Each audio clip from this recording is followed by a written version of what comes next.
Today we're going to see if the United States World Baseball Classic team can win a World Series in MLB The Show. This is a team of stars with Mike Trout, Mookie Betts, Paul Goldschmidt, the list just keeps going, and I know what you're probably thinking. This is the best team in baseball. How could they not win a World Series? So along with winning a World Series, I also want to accomplish two other goals, including having an MVP winner and breaking the Mariners' record of 116 wins in a season. But here's the problem. Our rotation is average at best. Our ace is Lance Lynn, who's only an 82 overall and is 35 years old. And then our bullpen's just all right, but you have to remember that pitching wins games in October, so I'm a little scared. Opening day was a great start for this team as we won 7-1. My nerves are a little calmer knowing we only allowed 4 hits and our bats were as advertised. It was our first divisional series of the year against the Angels, and Mike Trout had a chance to walk it off against his former team, just pulling that one foul. However, I'm committed to the Mike Trout revenge game, and it's a left field no-doubter to walk it off for the Mariners. No pitching, no problem, and we are hot to start the year. 1 month in, we were on pace to win 116 games at 20-7, and we had a potential MVP candidate as Mike Trout was having a career year. This included an OPS of 1.466, which is over 400 points higher than any player in the league. That's awesome, but it definitely makes sense because our ownership is literally going broke for this team. Aside from Lance Lynn and Ryan Presley, our pitching is not cutting it, and it proved to be a problem in May as we fell to 37-19, only 3.5 games in front of the Angels. We needed to re-extend the lead in this division, and a 5-run 4th and 6th inning did exactly that as we beat them 12-2 and swept the series, rocking out with a 5-game win streak. In the next game, we were tied with Miami in the 9th inning. If we wanted to win 116 games in the regular season, we needed to keep this win streak alive. With a man on second, Jeff McNeil slapped a very weak ground ball just past the second baseman to put runners at the corners. Then Paul Goldschmidt was up to bat with 0 outs, and Sixto Sanchez left a curveball over the plate that we slapped down the third base line and walked off yet another game. A 16-8 record in June is great, but didn't put us back on pace for 116. At least we're 10 games above the Angels. We absolutely surged into the All-Star break, winning 8 of our next 9, and this is no surprise considering that Mike Trout was still on MVP pace. Our pitching, on the other hand, was still a bit of a mixed bag. We need a win percentage above 719 in order to win 116. We were running out of time, but thankfully our team is very clutch, and we tied the game with a single. We had a chance to score more runs in the 7th, but I absolutely whiffed on a high slider, and we had to resort to our bullpen as Devin Williams fought back to make it a full count against Yordan Alvarez and then got the strikeout. I'm a Mariners fan in real life. That guy is terrifying. I really didn't want to see him at the plate again, so I did my due diligence with Will Smith, hitting a no-doubter moonshot into left field. The USA Mariners win that one 5-4. We were 90-43 going into September call-ups, and we had a few guys to bring onto the squad, being a backup catcher and then Bobby Witt Jr., who could be a great pinch runner for us. We needed all the help we could get because we had to win 26 out of our next 29 if we wanted to win 116 games. We were already in jeopardy against the New York Mets as Edwin Diaz was trying to close us out. Our MVP frontrunner was up to bat, and he slapped a high and deep double into the gap in right center field, going off the wall. He turns 2, and the tying run's aboard. However, we were going up against one of the best relievers in baseball in former Mariner Edwin Diaz, and he made me look absolutely silly on the slider, 1 down. If a closing pitcher has their own intro, that means they're pretty good. Blows a fastball by me, I take another, and then of course on the 2-2 count, you knew it was coming. It was the slider, and he slows it down even more this time. We can only lose 2 more games. I decided to turn off critical simulations, just sim through, and as you can see, we lose 3 games in a row and can officially not win 116. September was really rough for us, and I was questioning if we were fit to make a run to the World Series despite being the best team in baseball. While Mike Trout won a very deserved MVP, the rest of our hitters were regressing due to age, and I was wondering if they had enough in the tank for October. I began wondering if Mike Trout himself is cursed because it seems like whenever he has a great season, the Angels never do anything, and he put together the best year of his whole career. I was also really worried about our pitching staff as our starting rotation was pretty bad and our bullpen was no better than average. It's time for the playoffs. We were going up against the very same player who ended the USA's run in the World Baseball Classic, Shohei Ohtani. I'm allowing myself to play one game of every playoff series, and of course this is the one that I wanted to play, as Ohtani walks Jeff McNeil to get 2 aboard. This was an incredible game, and of course it comes down to Mike Trout, who had the last out against Ohtani in the WBC Finals. He had 2 aboard and a chance for revenge against his former teammate, but looks at strike 2. Then Ohtani did exactly what he did and struck out Mike Trout swinging. The deja vu is real. 1 down. Aside from Mike Trout, our hitters had some quality at-bats as Pete Alonso filled the bases with a full count walk. Paul Goldschmidt came up as we were in Ohtani's head. He threw a high slider and we absolutely railed it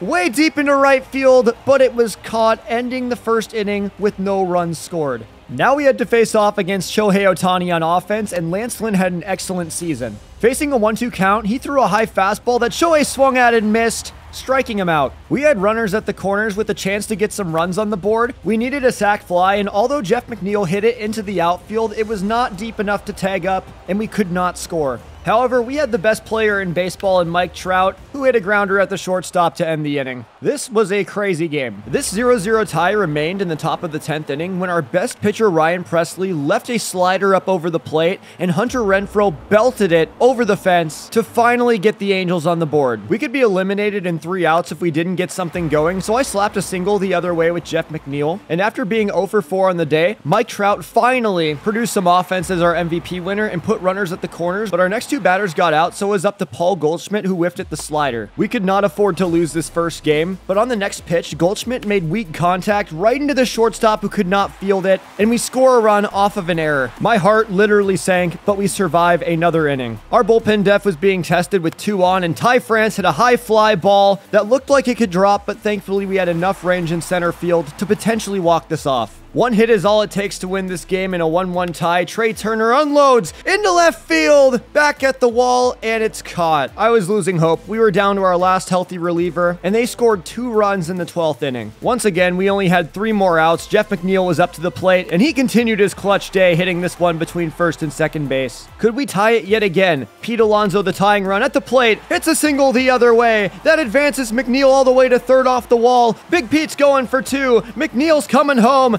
and they both get in standing. No play at the plate. Only 1 run to go. That brought up Nolan Arenado with 1 out. He turns on the fastball inside. This one's gonna drop. Here comes Pete. He's rounding third for home. Nolan Arenado, as the throw comes in, has a game-tying RBI single, and Team USA is still alive. A little trouble, though, in the bullpen. They're trying to set up a bunt. Can we turn a double play to 2? He's safe. Back to first. It's not even close. We butcher it. 2 on. And ah crap, it's Shohei Ohtani in an 0-2 count. Hits it right at Goldschmidt to 2. Back to 1, and a much-needed double play. This ALDS contest is even more insane by the minute as Renfroe blasts one to left field, and the 2-run shot comes after we left a slider up over the plate again. I'm only allowing myself to play 1 game. It would really suck to lose this as we're down to 2 outs. JT at the plate. Here comes the pitch from Matt Moore, and it hits him. Thankfully, on an 0-2 count, we get on base. Thankfully, Trey Turner's the next guy up. He's had a great day today. Turner against a 1-2 count, and he looks at strike 3. 1 out to go. Jeff McNeil, potentially the last batter.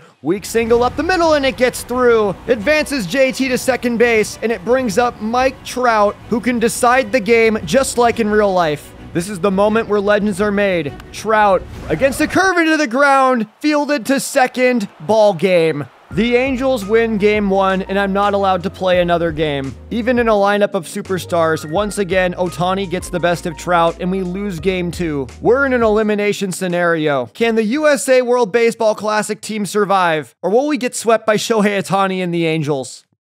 It is over. The greatest lineup of all time has been swept. And how funny is it that all it took for the greatest lineup of all time to be swept was Shohei freaking Ohtani, clearly the best player in the world. This guy's gonna get like 50 mil a year.